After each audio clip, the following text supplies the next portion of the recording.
أهلا بيكي في يوم جديد. عايزة أقول لكم وحشتوني جدا جدا جدا، فطمنوني عليكم في الكومنت الأول قبل ما نبدأ، وعرفوني رمضان عامل معاكم ايه، وعرفوني كمان إذا كانت الحلقات حبيتوها ولا لأ.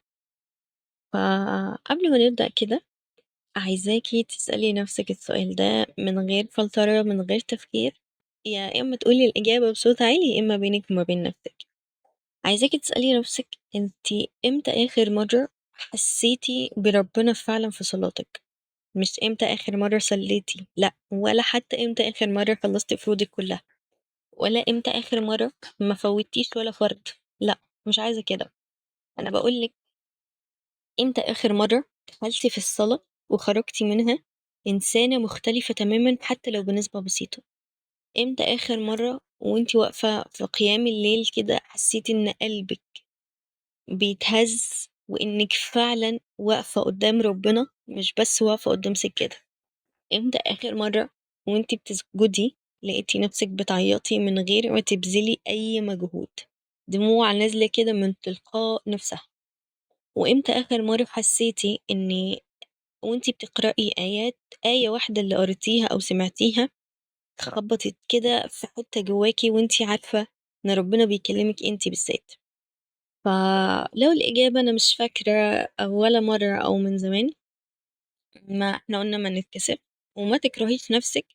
والنهاردة هي مش ليلة لجلد الذات ولا حتى لتأنيب الضمير ولا إننا نرمي نفسنا في حفرة الذنب ونقعد نجلد في روحنا من هنا لبكرة الصبح. لأ، النهاردة هنسميها ليلة الخشوع الأنثوي. بما إني بحب البنات، تمام، وانتوا حبايب قلبي كلكم، فيعني ايه خشوع؟ يعني ايه انك تكوني انثى بصلاتك، انثى بقلبها، بمشاعرها، برقتها، بضعفها، بقربها من ربنا. فالنهارده مش هنتكلم كده عن الخشوع كقواعد فقه وكده، لا، هنتكلم عن الخشوع كحالة من الحب. يعني ازاي تبقي في الصلاة ما انتيش عاملة واجبك، ولكن انتي داخلة على حبيب كبير وسند ورب كريم شايفك وسمعك وبيحتويك. خليني احكي لك قصة كده. كان في بنوتة في أوائل العشرين، ملتزمة بشكل عام، معروفة بتصوم وبتحاول تلبس كويس وكلامها مع ربنا كويس مش وحش، ولكن كانت طول الوقت حاسة إن صلاتها حاجة وحياتها حاجة تانية خالص. يعني كانت بتقعد تقوم للصلاة ما تفوتش فرض وتقف وتكبر وتقرأ الفاتحة وآيات هي حافظاها من وهي صغيرة، وتركع وتسجد والدنيا تمام، وتطلع من الصلاة بنفس الإحساس اللي دخلت بيه. لو دخلت وهي مخنوقة قبل الصلاة تخلص صلاة وهي برضو مخنوقة، لو كانت حزينة أو حاسة بحزن تطلع من الصلاة وهي برضو كده، ولو كانت خايفة تخلص صلاة ولسه قلبها خايف برضه، ولا كأنها وقفت قدام رب العالمين من شوية. طبعا حاشا لله. ففي يوم من الأيام البنوتة دي كانت بتمر بمرحلة صعبة جدا جدا جدا. كانت في حد متعلقة بيه جدا والعلاقة انقطعت فجأة بعد فترة من التعلق والكلام والوعود واستنزاف القلب وكل حاجة فالفراغ بالنسبة لها كان كبير جدا، والوجع بالنسبة لها كان أكبر بمراحل من حد تاني العلاقة انقطعت وما كانش متعلق. فكل يوم كانت بتنام معيطة وتصحى على نفس الوجع، يعني لو هتنام معيطة صحي عينيها وارمة مش قادرة تتنفس، في حاجة كاتمة على قلبها، تحس إن الدنيا ضيقة وإن مفيش أي حاجة مريحة. يوم من الأيام وليلة من الليالي في وقت رمضان كده زي ما احنا دلوقتي، بعد ما الكل نام دخلت أوضتها، قفلت الباب على نفسها وطفت النور وشغلت لايت هادي كده ووقفت قدام السجادة. كانت حاسة إن هي مش عايزة تصلي صلاة عادية، اللي هو مش عايزة تقول أنا الله أكبر الحمد لله رب العالمين الرحمن الرحيم وهكذا، لأ، كأن هي بتقرأ من ورق، لأ، مش عايزين كده. فرفعت عينيها للسقف كده وقالت بمنتهى العفوية: يا رب، أنا حاسة إني لو صليت النهاردة زي كل مرة هتعب أكتر. أنا عايزة أحس بيك، أنا مش جاية أقولك إني مؤمنة وشاطرة وجميلة لأ، أنا عايزة أقولك إني موجوعة ومكسورة ومفيش حد غيرك هيشيلني. فقامت اتوضت بهدوء خالص وببطء، وهي كل شوية تقول: يا رب، اغسل قلبي قبل ما تغسل جسمي، واغسل تعلقي بيك بيهم، وعلق قلبي بيك. وقفت للصلاة، فأول ما قالت الله أكبر حست إن الكلمة تقيلة قوي، مش مجرد لفظ كده اللي هو الله أكبر، لأ، حست إن الله فعلا أكبر، أكبر من حزني، وأكبر من الناس اللي سابتني، وأكبر من الماضي اللي أنا عشته، أكبر من أي حد. انتوا متخيلين؟ فبدأت تقرأ الفاتحة واحدة واحدة كده، وإيديها بتترعش شوية شوية، فبدأت تقول الحمد لله رب العالمين. فوقفت كده، حست إن الكلمة لوحدها محتاجة عمر كبير جدا عشان تعيشيه. اللي هو يا رب، أنا محمدتكش زي ما أنت تستحق، بس أنا بحاول. أنا حتى دلوقتي مش شايفة غير وجعي، بس علمني أشوف نعمك حتى في وسط الوجع. جت تكمل الرحمن الرحيم، فضلت تقول له يا رب ارحمني من نفسي، ومن قلبي اللي عمال يجري على كل الناس اللي بتأذيني وبيكسر نفسه بإيده. مالك يوم الدين، يا رب انت المالك، مش هو ولا هي ولا فلان ولا الظروف ولا اي حد، انت المالك، فطمني وخد بإيدي. إياك نعبد وإياك نستعين. فجت وقفت مرة تانية كده اللي هو يا رب، أنا عارفة إني ساعات بعبد نظرة الناس ليا، وبعبد رأيهم فيا، وبعبد حبي ليهم، وبعمل حسابهم أكتر ما بعمل حسابك. بس يا رب أنا دلوقتي مش عايزة أعبد حد غيرك، ساعدني أحقق ده. وإياك نستعين، أنا مش قادرة أعدل صلاتي لوحدي، ولا قلبي لوحدي، ولا حتى حياتي لوحدي، فأنا محتاجة استعانتك يا رب. هي واقفة والكلام ده كله جواها، مش بتقوله بصوت عالي، ولكن قلبها كان بيتكلم، كأن هي لأول مرة حست إن هي مش واقفة لوحدها، بل في حد سامع كل حرف، حتى الحروف اللي ما نطقتهاش. في اللحظة دي هي بدأت تحس بربنا في صلاتها، عشان قرأت بقى جزء كبير و30 الجزء وقالت دعاء طويل، لأ، ولا حتى صلت ساعتين وفضلت واقفة، لأ برضو، علشان كانت لأول مرة صادقة، بطلت تتعامل مع ربنا كأنه فرد وخلاص وهسلم والدنيا تمام وأنا صليت فروضي وخلصت 5 صلوات، لأ، بدأت تتعامل معاه كأنه حبيب وسند وأقرب حد ليها. في حاجة قرأتها قوي حلوة قوي قوي في كتاب فاتتني صلاة وأنا بقرأه للمرة المليون، عشان أنا بحب قوي قوي قوي، من الكتب المحببة لقلبي. آه لحظة كده أقرأها لكم. اللي معاه الكتاب هي في صفحة 96.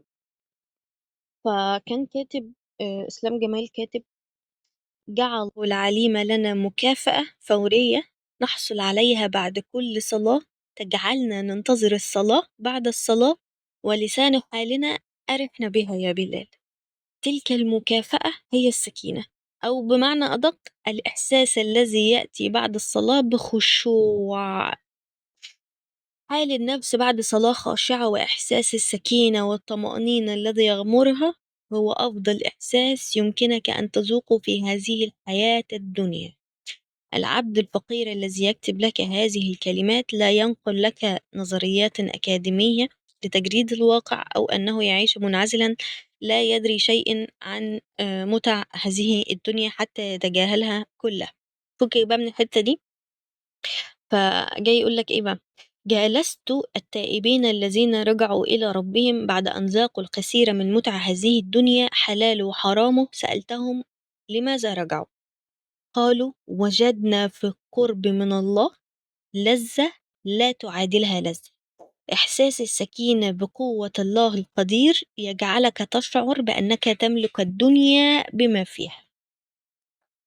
فالوقت انتوا متخيلين عظمة يا جماعة. جه بقى في صفحة 98 يقول لك ايه بقى: يبسط الله الرزق مع السكينة، فإذا هو متاع طيب ورخاء وفير، وإذا هو رغد في الدنيا وزاد إلى الآخرة، ويمسك السكينة مع الرزق، فإذا هو مسار قلق وخوف، وإذا هو مسار حسد وبغض، وقد يكون معه الحرمان ببخل أو مرض، وقد يكون معه التلف بإفراط واستهتار. انتم متخيلين؟ حاجة كمان بقى، بيقولك يمنح الله الذرية مع السكينة، ويعطي الله الجاه والقوة مع السكينة، ولكن السبيل إليها إذا كانت شيء لا يثمر الذكاء، تمام، ولا العلم ولا الصحة ولا القوة ولا المال والغنى ولا الشهرة والجاه ولا غير ذلك من نعم الحياة المادية، ألا وهي الخشوع في الصلاة، وما يولد السكينة التي تجعلك تشتاق إلى الصلاة هو دواء تلك العادة، فمعه تصبح الصلاة عبادة متجددة وليس عادة روتينية. وكما كان يظن الكثير أن أولئك الذين يحافظون على الصلاة لهم قدرات بيولوجية خاصة أو هبات سماوية تتنزل عليهم، أيضا يظن الكثير أن خطأ أن الخشوع هو أمر سماوي يؤتيه الله من يشاء ولا يؤتيه من يشاء. فيسأل كثير من الناس أين الخشوع؟ لماذا لا أشعر بالخشوع وأنا أصلي؟ متخيلين الجمال؟ يعني ولا مال ولا صحة ولا علم ولا قوة ولا أي حاجة تعادل السكينة اللي بتيجي بعد الصلاة. يجي يقولك يبسط الله الرزق مع السكينة. انتوا متخيلين؟ يعني طول ما انت حاسس بسكينة، ويعني ربنا يديك رزق، ربنا يديك ذرية صالحة، ربنا يديك قوة، ربنا يديك صحة، ربنا يديك كل حاجة مع الخشوع في الصلاة، اللي هي المكافأة اللي هي بتدهنا، المكافأة الوحيدة اللي هي بتدهنا السكينة. يعني الخشوع في الصلاة مش إن دماغك تفضى تماما من كل فكرة، يعني مش شرط ما يجيلكش خاطر واحد أو ما تفكريش في أي حاجة، لأ، الخشوع إن قلبك يرجع بسرعة لربنا كل ما يسرح. الخشوع إنك تدخلي الصلاة بقلب حاضر في حال حقيقي، مش بوشين اللي هو وش لربنا وش لنفسك، تمام؟ فخلينا نرجع لحلقتنا نتكلم ببساطة. فإحنا كبنات ونساء معروف إن مشاعرنا عالية جدا، وقلوبنا بتتعلق بسهولة جدا، بنحس بزيادة ونفكر كتير ونحب بعمق، والنعمة اللي ممكن تبقى نقمة لو ما توجهتش صح هي نفس النعمة اللي انت لو حطيتيها في مكانها الصح تبقى أعظم باب للخشوع.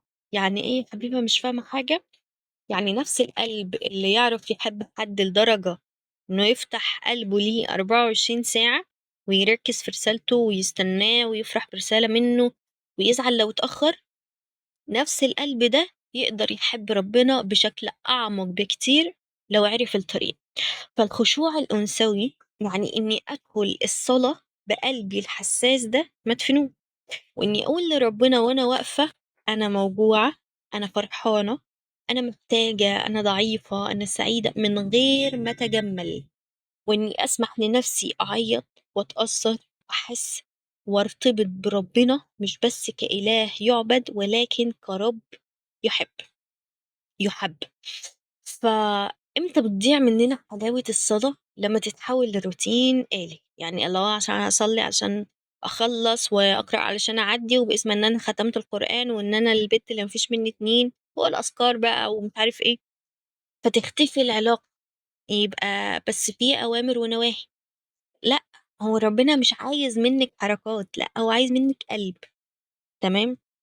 فالخشوع الإنثوي هي تقوى من نوع خاص، تقوى فيها خجل، فيها حب، فيها دمعة، فيها يا رب أنا حقيقي محتاجالك. فخلينا نتخيل كده ركعة واحدة بس بقلوبنا الأنثوية الحقيقية. تخيلي نفسك داخلة على صلاة الترويح بقى أو صلاة العشاء، جسمك تعبان من اليوم ودماغك مليانة تفاصيل كتير جدا، فبدل ما تقفي وتهرولي في الركعة علشان تخلصي، تعالي نجرب طريقة تانية. أول ما تيجي تقفي على السجادة قبل ما تكبري، عايزاكي تاخدي نفس عميق كده وقولي في سرك يا رب أنا جاية لك، جاية من تعب، من دوشة، من هموم، من أفكار كتير، استقبلني، ما تطردنيش من بابك. لما تيجي تقولي الله أكبر، حاولي تعيشي معاها ثانيتين تلاتة كده، أكبر من الناس اللي قلقاني وأكبر من الناس اللي سابتني وأكبر من مستقبلي ومن شغلي ومن صحتي وأكبر من كل. وانت بتقرأي الفاتحة حاولي كل جملة تخليها كأنها حوار. يعني ايه؟ الحمد لله رب العالمين. طب انت حمدتيه النهاردة على ايه؟ هل على انك لسه عايشة، ولا على انك لسه عندك فرص انك تصلي، ولا على ان قلبك لسه بيحاول يرجع؟ الرحمن الرحيم. اسألي نفسك كده، لو هو فعلا رحمن رحيم، انت ليه قاسية على نفسك بالشكل ده؟ ليه مش بتسامحيها لما تغلطي وبتتوبي؟ إياك نعبد وإياك نستعين. اعترفي لربنا: يا رب، أنا ساعات بعبد حاجات تانية من غير ما أحس، بعبد رأي الناس، صورتي قدامهم، بعبد قلبي لما يتعلق. بس بجد أنا عايزة أعبدك أنت، وأسيب كل حاجة وأتعلق بيك أنت. وافضلي رددي: اللهم لا تعلق قلبي إلا بك، ساعدني يا رب، استعنت بك. خلصتي؟ تمام.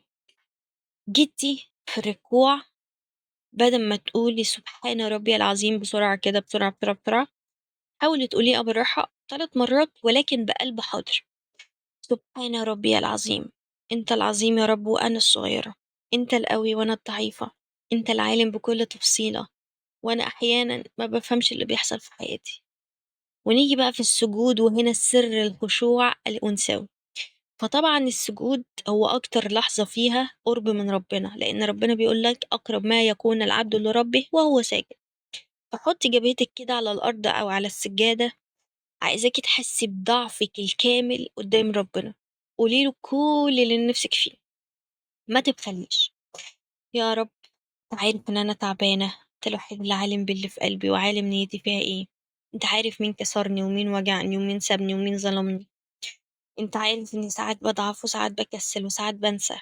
بس والله يا رب، انا بحبك قوي، حتى لو حبي مش على قد مقامك. ساعدني احبك صح. خلي قلبي يطمن في الصلاة. خلي صلاتي تبقى الأمان بتاعي، مش الواجب اللي أنا عايزة أخلصه. لو الكلام ده انتي عملتيه في ركعة واحدة بس، مرة واحدة بس في اليوم، أنا موافقة، ما عنديش مشكلة. هتبدأي تحس إن الصلاة فعلا بتلملمك، بتلملم شتاتك وبتلمك من نفسك ومن أفكارك ومن التشتت بتاعك. هتلاقيها بتضمك وتحضنك، مش بس إنك عمالة تزودي ميزان حسناتك، لأ. تمام. فخليني أرجع أسألك تاني، انتي عايزة تصلي ازاي؟ عايزة تبقي واحدة بتصلي وخلاص زي ما تعودنا احنا صغيرين، قوموا صلوا وحرام وربنا مش بيحبك وربنا يغضب عليكي وكده؟ ولا انتي عايزة واحدة علاقتها بالصلاة زي علاقتها بنفسها بالظبط، اللي هو لو النفس اتقطع هتتخنقي؟ الخشوع مش بيجي بزرار ولا بشطارة مفاجأة، هو كله توفيق من ربنا على فكرة في الأول وفي الآخر. والخشوع بيجي مع التدرج والصدق والاستمرار. ف حابة أحكيلك كده وأقولك دعاء بسيط من قلبي لقلبك. يا رب، غمضي عينك كده وحطي ايدك على قلبك علشان تحسي. أنا داخلة أصلي، بس أنت عارف إني ممكن أسرح، وعارف إني بنسى، عارف إن دماغي بتطير يمين وشمال. يا رب، ما تحرمنيش لذة الصلاة بسبب ضعفي. خد بإيدي في الصلاة، حضر قلبي قبل ما يقف جسمي قدامك، اجمع شتات نفسي وخليني أحس بيك في كل تكبيرة وركوع وسكوت. وتعالي نعيش الأدعية سوا. حاولي تكرريها، عايزة توقفي الفيديو وتقرأيها ورايا براحتك خالص. يا رب، انت عارف قد ايه قلبي بيجري على خلقك وبيكسر نفسه علشانهم، وينسى نفسه علشان كلمة حلوة أو نظرة رضا. وانت لوحدك والوحيد اللي عارف قد ايه قلبي بيحس بالوحدة حتى وهو وسط الناس. يا رب، أنا جاية لك النهاردة أقول لك أنا تعبت من صلاة الروتين، صلاة الواجب، صلاة أنا خلاص عملت اللي عليا. أنا عايزة صلاة تلم قلبي وتحسسني إني قريبة منك وإنك شايفني وسمعني. يا رب نضف ليا نيتي في الصلاة، خلي صلاتي مش عشان الناس تقول عليا أنا بصلي ولا علشان أريح ضميري، خلي صلاتي علشان تهذب قلبي وتغسل روحي ونفسي تتقرب منك يا رب. يا رب ارزقني لحظة خشوع صادقة أعيط فيها ما بين إيديك وأحس فيها إن كل اللي فات من ذنوبي وضعفي مش أكبر من رحمتك يا رب. زي ما علمت آدم كلمات التوبة ويونس كلمات النجاة والأنبياء والصالحين دعوات الخشوع، علمني أنا كمان أقول الكلمة اللي تفتح لي بابك وتخليني أدوق حلاوة الوقوف بين يديك يا رب. لو قلبي اتعلق بحد أكتر منك فكه من التعلق ده بلطفك، ولا تعلق قلبي إلا بك. علقه بالصلاة، بالقرآن، والجلوس بين يديك في جوف الليل يا رب. اللهم ارزق قلبي صلاة لو كانت آخر صلاة لي في الدنيا أخرج منها وأنت راضي عني يا رب. اجعل سجودي اليوم بداية جديدة، بداية خشوع حقيقي في دمعة حب وخوف جميل ورهبة حنونة وأمل في رحمتك ما يخلص يا رب. لا تحرمني لذة مناجاتك، ولا تحرمني متعة تلاوة كتابك، ولا تحرمني سكينة اللحظات التي أقول فيها سمع الله لمن حمده، وأنا عارفة إنك فعلا سمعني وحاسس بيا، وإنت الوحيد اللي هتقدر تربط على قلبي بالخير كله يا رب. تاخد من قلبي التشتت وخد من روحي التعب وخد من عيني سهر الهم وارزقني سهر المناجاة يا رب. اجعلني من المصليات الخاشعات، واجعل كل ركعة أصليها من النهاردة لباقي عمري خطوة بتقربني ليك أكتر، وأعرف رحمتك أكتر لحد ما يجي اليوم اللي أقف فيه قدامك في الآخرة وإنت راضي عني وتقولي السلام عليكم بما صبرتم فنعم عقبي الدار يا رب. اللهم آمين. أنا معلش دموعي نزلت فجأة، فلو حسيت إن الكلام لمس قلبك مش عايزاكي تحسي بالضغط ومش عايزاكي إنك تفكري إنك هتبقي خاشعة 100% من أول بكرة. عايزك تبدأي بركعة واحدة في اليوم، لحظة تعيشيها بصدق، ركعة واحدة بس، ركعة وتر أول ركعة من الفجر.